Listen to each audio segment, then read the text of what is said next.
నవ్విపోదురు గాక నాకేమి సిగ్గు అంటోంది బంగ్లాదేశ్ తాత్కాలిక ప్రభుత్వం. ప్రజలతో ఎన్నుకోలేదు, ప్రజల ద్వారా గెలవలేదు, కానీ ఇండియాపై మాత్రం అక్కస్సు ప్రదర్శిస్తూనే ఉంది. చిన్న పొదుపు సంఘాలను ఏర్పాటు చేసి తద్వారా ఆర్థిక నిపుణుడు అన్న పేరు సంపాదించింది. నోబెల్ అవార్డు గెలుచుకున్న మహమ్మద్ యూనస్ బుద్ధేంటో ఆయన పగ్గాలు చేపట్టిన నాటి నుంచి మనం చూస్తూనే ఉన్నాం. ఇండియాకు వ్యతిరేకంగా ఓవైపు పాకిస్తాన్ ఉసుగొల్పి తన పీఠం కాపాడుకోవాలని చూస్తున్నాడు. తాజాగా షరీఫ్ సర్కార్తో చేతులు కలిపి తన వక్రబుద్ధిని చాటుకున్నాడు. ఇండియా భిక్షతో స్వాతంత్ర్యం సంపాదించిన దేశంలో ఉన్న ఒక పెద్ద మనిషి సాగిస్తున్న దౌత్య అరాచకం ప్రపంచంలో మరెవరికీ సాధ్యం కాదేంటో నిజమేనని అంగీకరించాల్సిందే. ఇంతకీ బంగ్లాదేశ్ తాత్కాలిక ప్రభుత్వం ఏం చేసింది? పాక్తో కలిసి ఏం ప్లాన్ చేయబోతోంది? షరీఫ్ ఆడుతున్న మైండ్ గేమ్ ఏంటి? ఉగ్రదేశం పాకిస్తాన్కు దగ్గరవుతున్న బంగ్లాదేశ్. ఇరు దేశాల మధ్య వైమానిక దళాలు ఒప్పందం.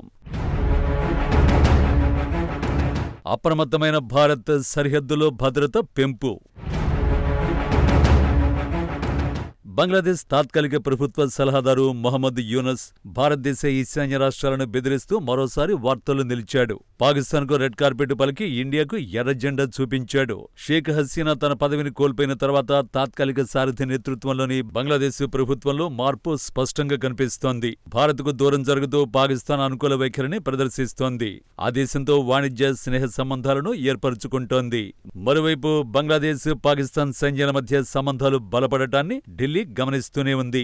ఈ నేపథ్యంలో భారత నిఘా వర్గాలకు కీలక సమాచారం అందింది. పాకిస్తాన్ బంగ్లాదేశ్ వైమానిక దళ అధికారులు ఏప్రిల్ 15 నుంచి 19 వరకు రహస్య చర్చలు చేపట్టినట్టు నిఘా వర్గాలకు సమాచారం అందింది. దీంతో ఇస్లామాబాద్, ఢాకాల మధ్య సైనిక భాగస్వామ్యం వేగంగా అభివృద్ధి చెందుతున్నట్టు తెలుస్తోంది.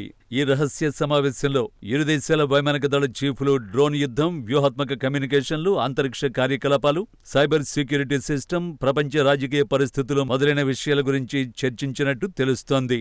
అంతేకాకుండా drone swarming, autonomous air combat సిస్టమ్లకు కీలకమైన మాడ్యులర్ అన్మాన్డ్ మిషన్ ట్రైనర్స్, సిమ్యులేటర్ల ఉమ్మడి అభివృద్ధిపై వీరు ప్రధానంగా దృష్టి పెట్టినట్లు సమాచారం. కాగా చైనా సహాయంతో తన డ్రోన్ యుద్ధ సామర్థ్యాలను పాకిస్తాన్ మెరుగుపరుచుకుంటుంది. ఈ కార్యాచరణ పరిజ్ఞానాన్ని దాయాది దేశం ఢాకాకు కూడా బదిలీ చేస్తున్నట్టు భారత నిఘా వర్గాలు భావిస్తున్నాయి. బంగ్లా ఎలైట్ 1 పారా కమాండో బెటాలియన్కు ప్రత్యేక ఆయుధాలను బదిలీ చేయడం, బంగ్లా దళాలకు పాక్ సైనిక శిక్షణ ఇవ్వడానికి చర్యలు, పాక్ నుంచి అబ్దాలీ స్వల్ప శ్రేణి క్షిపణుల్ని తుర్కీ నుంచి బంగ్లాదేశ్ యుద్ధ ట్యాంకులను కొనుగోలు చేయడం వంటి విషయాలపై ఇరు దేశాలు ఒప్పందాలు చేసుకున్నాయట. రాజకీయంగా కూడా ఇస్లామాబాద్, బంగ్లా మధ్య పలు చర్చలు జరిగినట్లు నిఘా వర్గాలు తెలిపాయి. అలాగే డ్రోన్ల ద్వారా సరిహద్దులో నిఘా పెట్టడం, ఆయుధాలు, మాదక ద్రవ్యాలను అక్రమంగా తరలించడం వంటి చర్యలకు పాల్పడవచ్చని భారత్ ఆందోళన చెందుతోంది. ఇందులో భాగంగా బంగ్లాదేశ్ అధ్యక్షుడు మహమ్మద్ షాబుద్దీన్ను పదవి నుంచి తొలగించాలనే నిర్ణయం తీసుకున్నట్లు పలు కథనాలు వెలువడుతున్నాయి.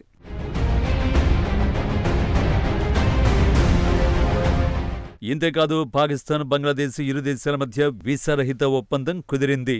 ఈ రెండు దేశాల్లోకి రాకపోకలు సాగించేందుకు వీసా అవసరాన్ని రద్దు చేస్తూ నిర్ణయం తీసుకున్నాయి. పాకిస్తాన్ హోంమంత్రి మొహసిన్ నఖ్వీ, బంగ్లాదేశ్ హోంమంత్రి జహంగీర్ ఆలం చౌదరి మధ్య ఢాకాలో జరిగిన సమావేశంలో ఈ నిర్ణయం తీసుకున్నారు. ఈ ఒప్పందం వల్ల పాక్, బంగ్లాదేశ్ మధ్య సంబంధాలు మరింత పెరిగినట్లు స్పష్టమైపోతోంది. అయితే పహల్గాం ఉగ్రదాడి తర్వాత బంగ్లాదేశ్ ఉగ్రదేశం పాకిస్తాన్కు దగ్గరవుతోంది. డ్రోన్ దాడులు, వ్యూహాత్మక కమ్యూనికేషన్లు, అంతరిక్ష కార్యకలాపాలపై ఇరు దేశాలు చర్చలు జరుపుతున్నాయి. మరోవైపు ఇప్పటికే బంగ్లాదేశ్లో ఉన్న హిందువులు, హిందూ ఆలయాలపై దాడులు చేస్తున్నా పట్టించుకొని బంగ్లాదేశ్ తాత్కాలిక ప్రభుత్వం అంతర్జాతీయ సమాజం నుంచి తీవ్ర విమర్శలు ఎదుర్కొంటోంది. టర్కీ ఇచ్చిన డ్రోన్లను భారత సరిహద్దుల్లో మోహరించిన బంగ్లాదేశ్ మరో దుస్సాహసానికి తెగబడింది. సరిహద్దును దాటి ఆ బంగ్లాదేశ్ బోర్డర్ గార్డ్స్ అస్సాంలోకి చొరబడటం తీవ్ర ఆందోళన కలిగిస్తోంది. అంతేకాకుండా అస్సాం సరిహద్దులో నిర్మితమవుతున్న ఆలయ నిర్మాణాన్ని వెంటనే ఆపేయాలని, లేకుంటే కాల్పులు జరుపుతామంటూ తీవ్ర హెచ్చరికలు జారీ చేసింది.